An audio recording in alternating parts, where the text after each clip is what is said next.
So overall, lung cancer is the #1 cause of cancer deaths in the world, and in the US, and in Asian Americans.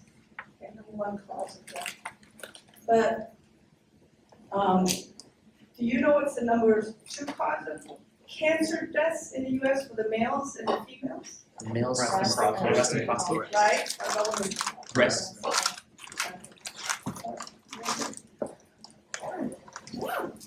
So, we all know this. Smoking, even before medical school, smoking is the #1 risk factor for lung cancer.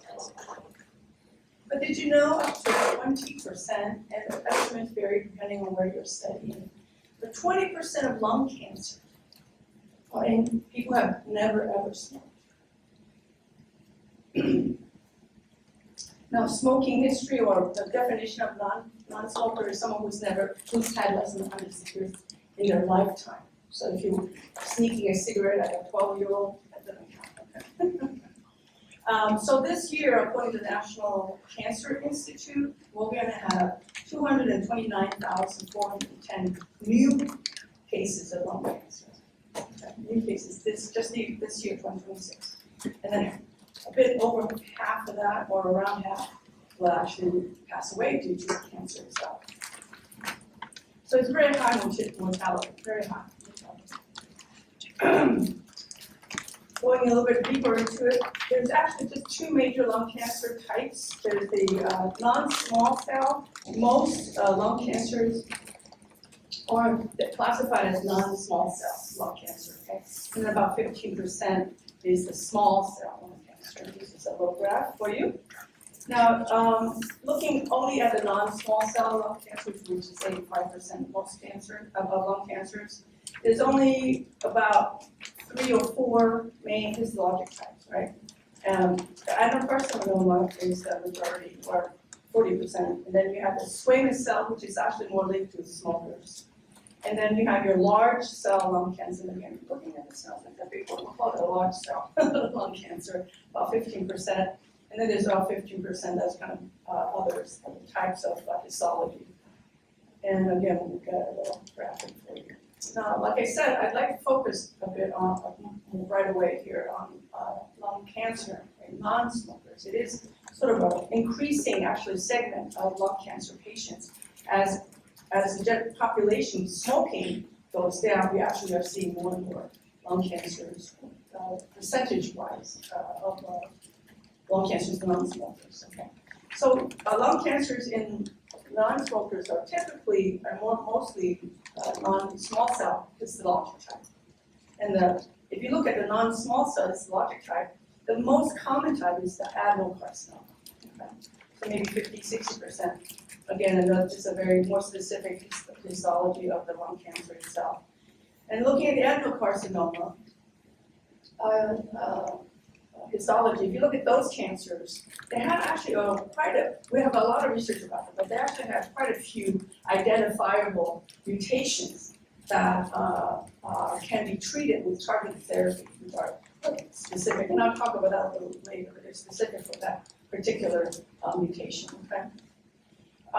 The most common mutations in terms of the adenocarcinoma are the EGFR, which is the main type, main mutation, EGFR, which is the epidermal growth factor receptor mutation, KRAS and HER2. Okay, so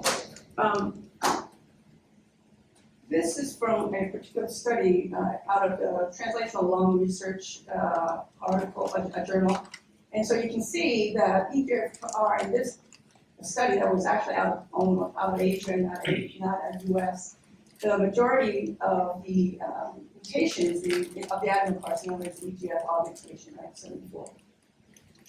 74%. Now, in Asia, a third of the lung cancers are in non-smokers as opposed to in the US, somewhere between 15 to 20% of lung cancers are non-smokers. And then over in Asia, nearly exclusively adenocarcinoma, whereas it's only 50 to 60% here. And And then, as the graph shows, 74% of the mutations is really EGFR. And when we look a bit more at the EGFR mutations, what is EGFR? Well, it causes unregulated growth. This original growth factor stimulates, and I'll show that, stimulates epithelial growth. And it's really, really crucial to once you are able to get the cancer cells or the biopsy, the specimen, you can and you should get the genetic testing to see which one of these very common mutations that your cancer has. Because the primary treatment is TKI, tyrosine kinase inhibitor, and there are multiple different ones, and there's more and more and more being developed every single year. Those of you who are cellular biologists, enthusiasts, this is my simple-minded way of understanding. So you have your EGF, you have your EGFR, and they work in pairs. So your EGF factor kisses up to your EGFR. This activates intracellularly and signates for your normal growth process, right?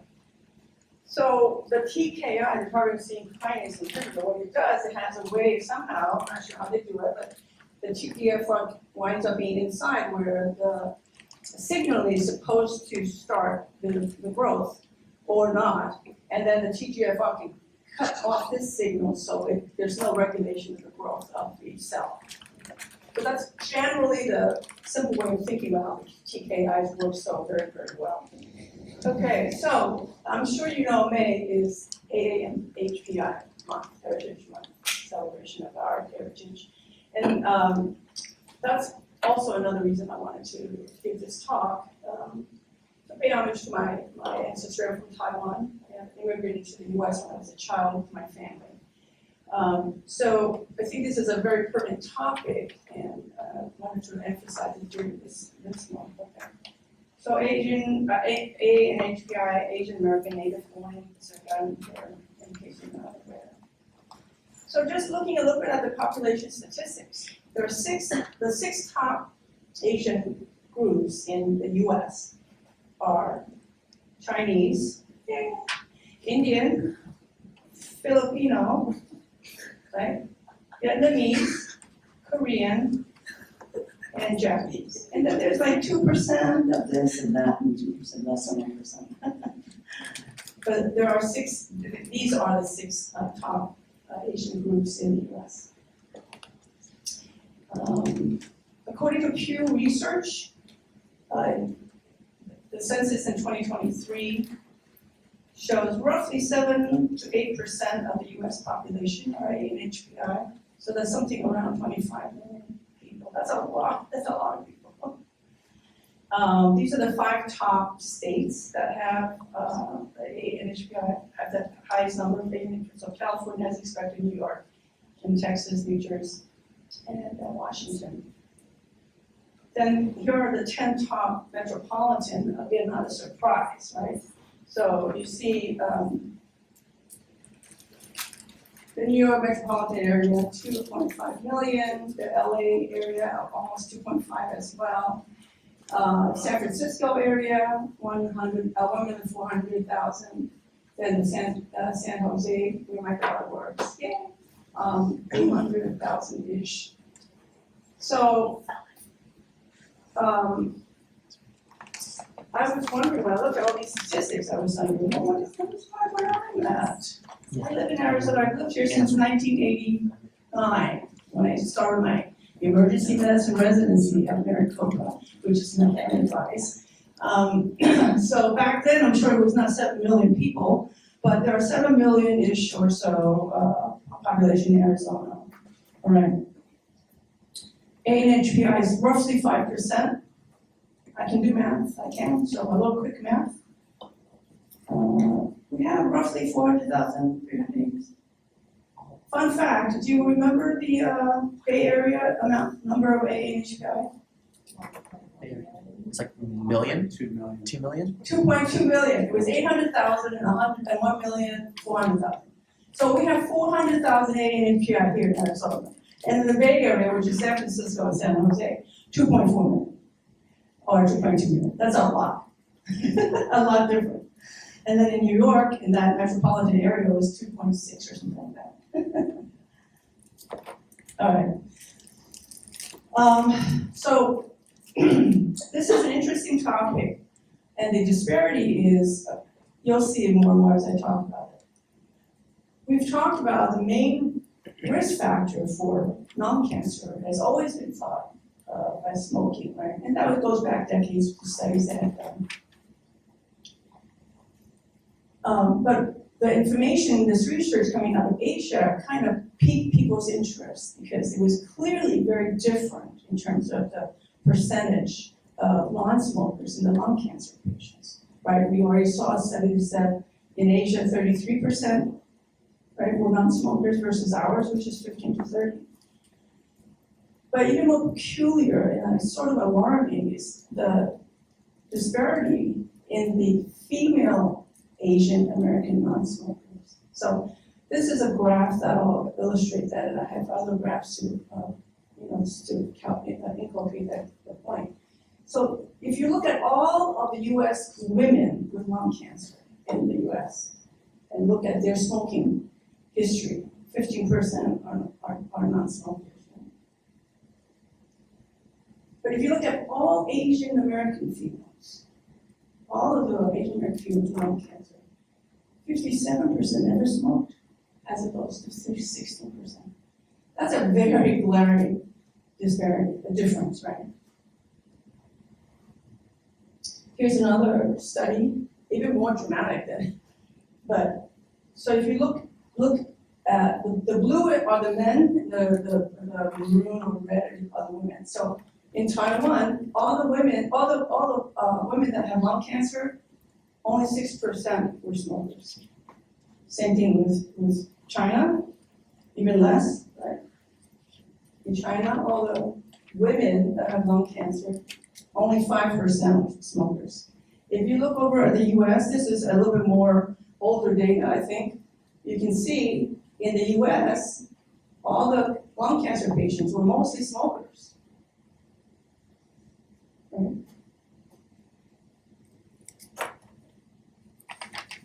Another way of sort of showing the differential or the disparity.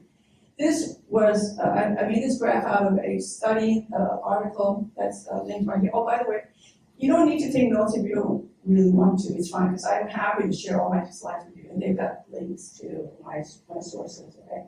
But this was a study that had, out of Northern California, Sutter Health, and then Hawaii's Kaiser Permanente.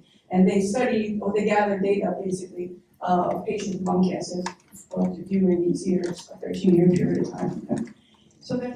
So if you were in any of the 30 plus ethnicities included in the ANHPI,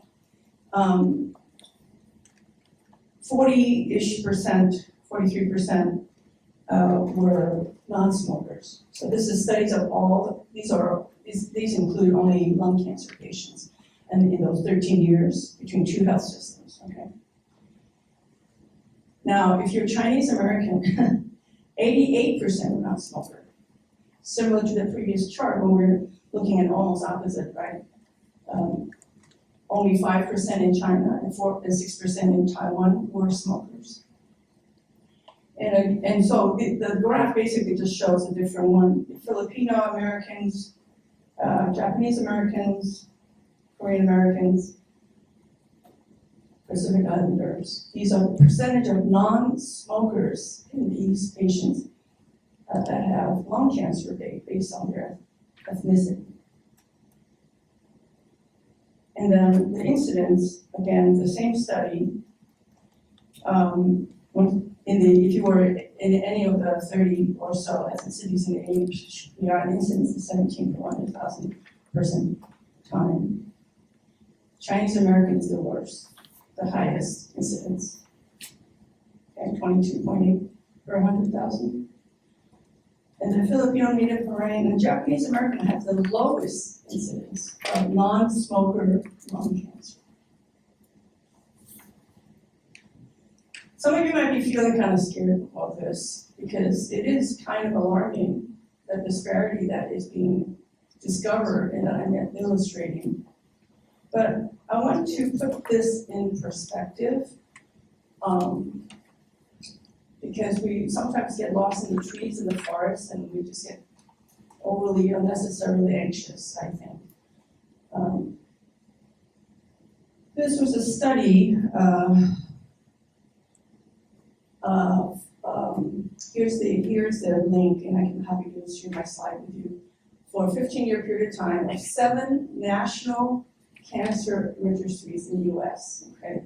And this slide is only numbers for women that have lung cancer, okay?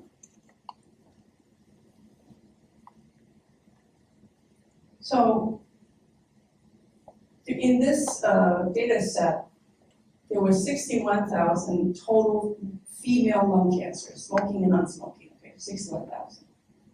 If you look down here, that's the ANHPI, the actual number of lung cancer patients in these registries. What is that? Okay, 1% of all women that have lung cancer are of the ANHPI group. But if you focus down even more to all these women these ANHPI women that have lung cancer, how many of those are non-smokers? 300 something. So it's 0.5%. 0.5% of the total number of women that have lung cancer are the non-smoking ANHPI women. So this is not an epidemic. Okay? But it is a serious problem. It's a serious health disparity. But look at it through the 30,000 feet lens a bit. Okay. Alrighty, next. Oh, wow, it's 5 minutes already. Okay, so diagnosis and treatment. Well, how do we make a diagnosis? Well, first, it usually starts with symptoms or an incidental finding, right? Symptoms are very nonspecific, but the general concept is if the symptoms persisting longer than you would expect to, such as a persistent cough, persistent pain, a very unusual pain that you've never had before, something that's very persistent. So typically symptoms like that, or shortness of breath, that's very unusual, than you normally experience. So typically it's just symptoms that are very persistent and you can't write it off as something common, right? Sadly, 40% of the non-smoker lung cancers are diagnosed late, stage 4.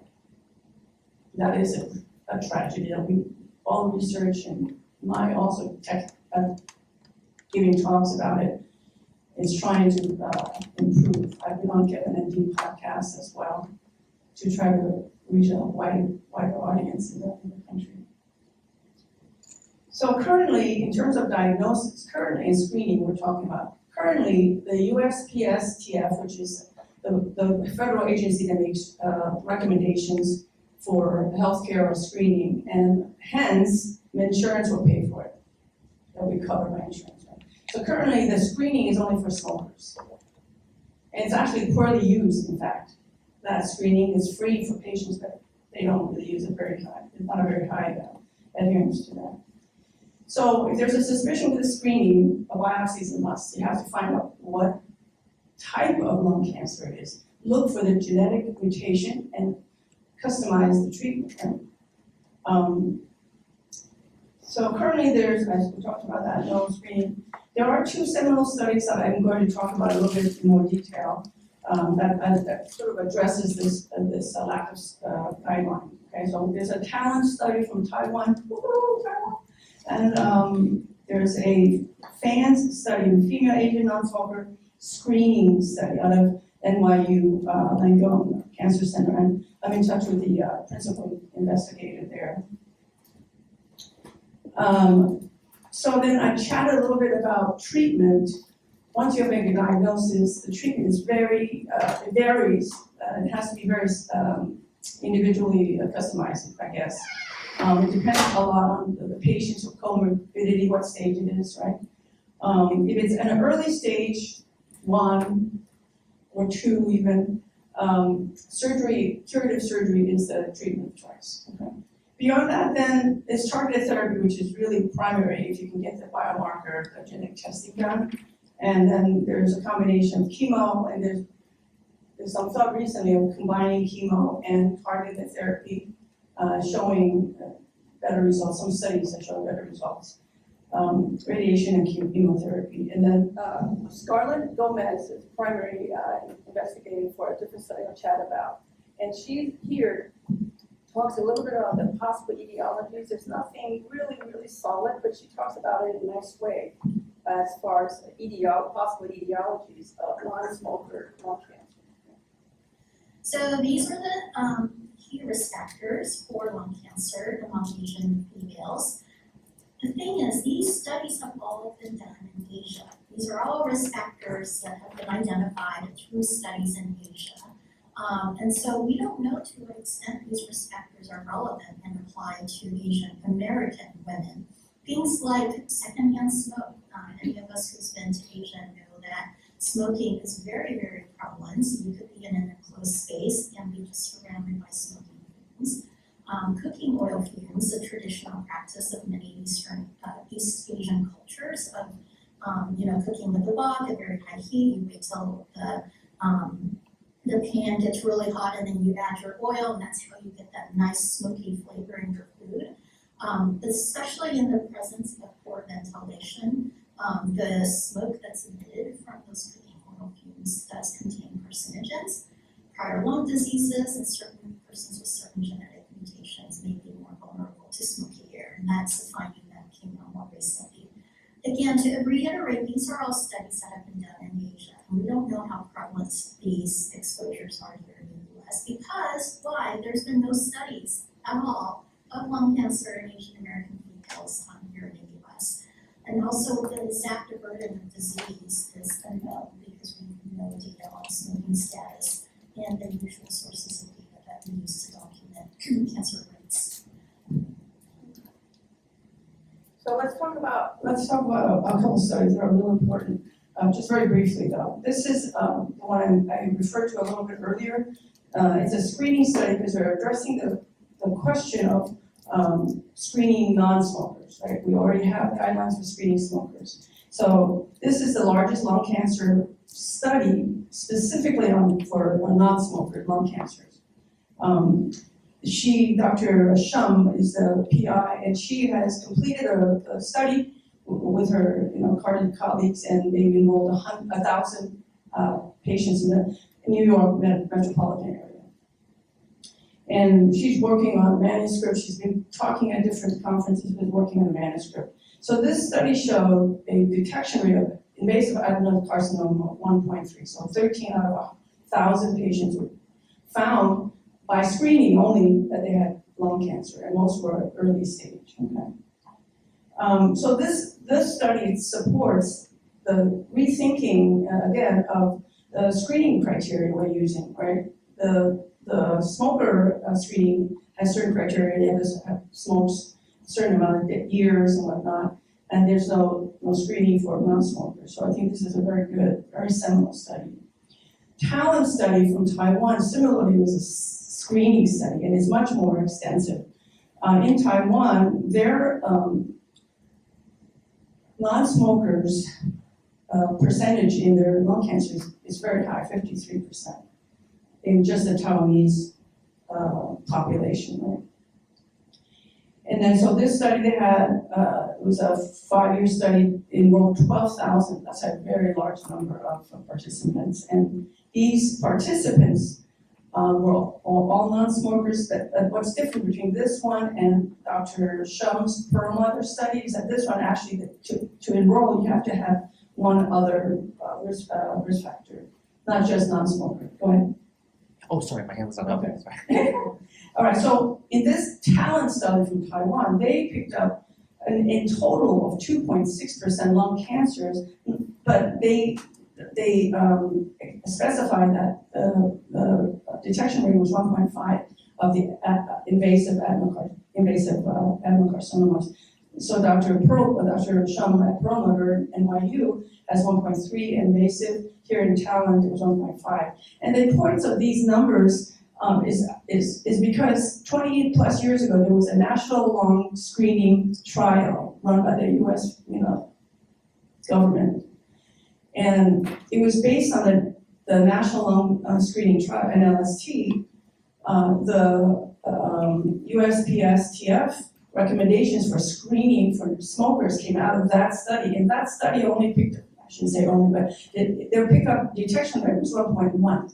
So these two studies actually were better at detecting early screening, detecting invasive adenocarcinoma, more than the original study that the USPSTF recommendations are based on. So that's the significance of knowing these numbers, right? And then the third study I want to mention, because it's going to dovetail into the next study that I want to encourage you guys to be more aware of. This study is also a FANS study. It's not a screening study though. It is an epidemiologic study out of UCSF. The PI was Dr. Gomez, who was I gave you a little clip of what she was talking about, etiologies. And they also just concluded within the past 2 years or so. And their study was through very extensive survey, and I think they even collected saliva samples. They were able to enroll 518 non-smoker cancer patients. And the idea is to follow them and then analyze all the data they collect, very, very extensive demographic and personal medical history and smoking history, all that kind of stuff collected. And so Dr. Gomez, I met her recently also, and they're analyzing their data as well. But this has led them into starting a new permanent ongoing study, again, a very much an epidemiologic study called Aspect Cohort. And this is the study I want to emphasize today as we're talking about studies, because this is a long-term situation all across the US. They're enrolling every ANHPI ethnicity. They're trying to get 20,000 plus enrollees, and they'll follow them, for over the next 10 years, so they can elucidate and see if they can find more data to show or pinpoint the different risk factors, the causes of lung cancer in non-smokers. So this is a very important study. They have a lot of buy-in by communities around the country. Okay, so the last few minutes, I do want to talk about cases because that kind of brings us down from the brain fog and the brain feeding that we just got, okay? The case that really touched me initially when I was looking into this is Dr. Patricia Hom. She's MD and PhD. She's one of mainland Chinese parents. Very, very successful young lady. She was a Berkeley undergraduate medical school at UCSF. She got her MPH. She got into the OBGYN residency at Harvard UCLA Medical Center. And she was a single mother of 2 at the time. So in 2017, 3 days after completing her residency, she was diagnosed with stage 4 ALK-positive adenocarcinoma. So she didn't go on to a residency. She started to get treatment. She never smoked. She was only 36 when diagnosed. That's very, very young. Not too far from a lot of the medical students here, actually. So then, after 4 years, she died. She passed away. I mean, it's so sad. I mean, it's tragic. I'm 64. I'm almost 65. I can't imagine. In my 40s being diagnosed, in my 30s being diagnosed, in late stage. It's a little bit of a rallying cry for me. I'd never met this woman, but I identify with her, right? She's a doctor, she went through medical school, mother of two, I have 2 kids. Now, do you know about Dr. Brian Lynn? This is a really remarkable story. I'll try to shorten it because our time is short, but he ironically started the Center for Asian Research and Education at Stanford. He's Chinese American, but I believe from Taiwan and ancestry. And then 2 years ago, he was diagnosed with metastatic non-small cell adenocarcinoma. He never smoked. It metastasized to his brain, his bones, his liver. It was like he was just about to turn 50. But the remarkable thing is, this guy, I met him just recently, in fact. And there's a New York Times article about him. The year that he was diagnosed, he taught a course for the medical students about going through the cancer. And so in the fall of, I think, 2024, through the fall semester, he taught this course, and it's online if you're interested. Well, apparently he's doing very well. When I met him in February of this year at a conference, he was just bright and happy and looked really, really good. And he said he was doing very well. He's under treatment, but he's doing very, very well. So the revolution of cancer treatment has been remarkable over the past 10, 15 years. Oh, when was Dr. Lin diagnosed? It was something like April or March of 2024. It was just like 6 months before he taught the class, which is crazy to me, you know. But after meeting him, I can totally see he's just a bubbly, wonderful person, just has a very, very intentionally positive look on life, you know.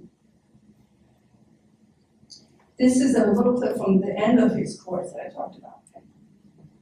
At the end of the 10-week course, Yesterday, I consider myself the luckiest man on the face of this earth. the 50-year-old Dr. Lin read for his students another letter, inspired by Lou Gehrig's Farewell.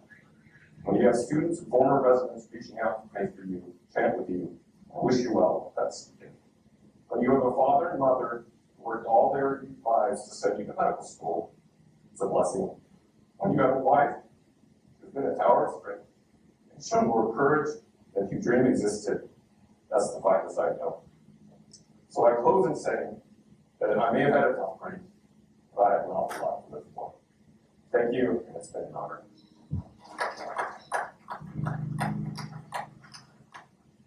He was just like that I met him in February, just really upbeat and smiling constantly.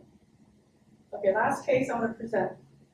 This is a very healthy 59-year-old Asian American female who's never smoked. Okay. She had a dry cough for about 8 months. It was during COVID that time. She thought it was lisinopril, so she went to her primary who said, yeah, it's lisinopril, let's just change it to something else. And then the primary said, let's just check it, chest x-ray just in case.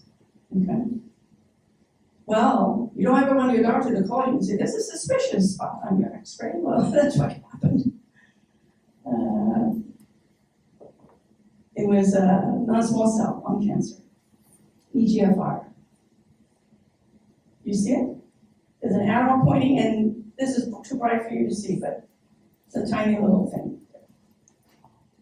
It's too hard to see in a lit room. Like radiologists will see this very faint, very, very faint shadow that's not supposed to be there.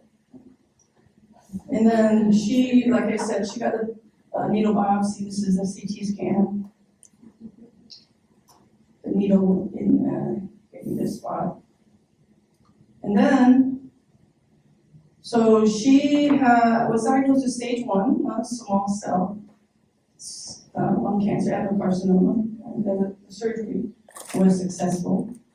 And then she finished up 3 years of Tagrisso, which is a targeted therapy specifically for EGFR.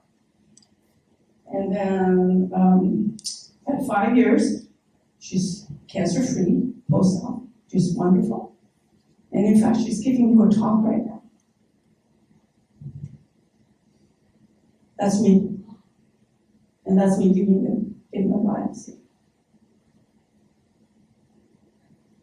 So I want to end on that because this is so personal to me, right? I was so blessed to be picked up so early, stage 1. Right? People go, look, I believe in the Lord's divine intervention, and I have a second chance at life, right?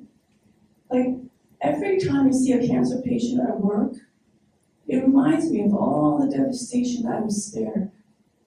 All the crying, all the fear, all the anxiety, all the family suffering, right?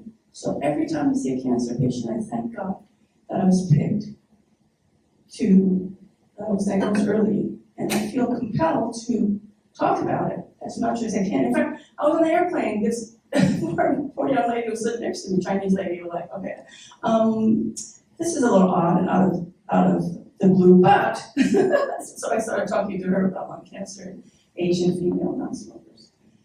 So anyway, I do want to end on that. It's a positive note. I was spared, and I feel compelled to really impart this knowledge to especially medical providers, right? Because you are the next generation. You are going to take care of me, and you're going to take care of your neighbors. And if you don't think about lung cancer, you're a non-smoker, you'll miss it, right? So I think we've reached today's goals. I do have last word, which is if you fell asleep in the middle of all this, I just have some very simple take-home messages, okay? Number 1, non-smokers can have lung cancer. Do not rule them out, ever. If they have suspicious symptoms, scan them. So, unfortunately, because of the way things are set up and no screening, Asian American female non-smokers are the highest risk of missed or late diagnosis, right? Especially Chinese American female. I'm Chinese American. I'm a square peg into a square because I fit exactly to that profile. Chinese American non-smoker and non-small cell lung cancer and carcinoma, EGFR, right? Please, either yourself or encourage those of you around you who are at NHPI to enroll in the next study. That's a big, broad study. Okay? And I'm sure you know a ton of AA and HPI, right? And they could be mixed or a quarter, whatever. Any AA and HPI, they're your friends, they're your family, they're your neighbor. Just educate them. If you find an appropriate time to kind of mention. Again, the more the public knows, the more the medical providers know, the more we can either push forward research or encourage an individual to get it looked after or looked into, right? And you might save a life. Somebody might be picked up, some cancer might be picked up. All right, thank you for coming.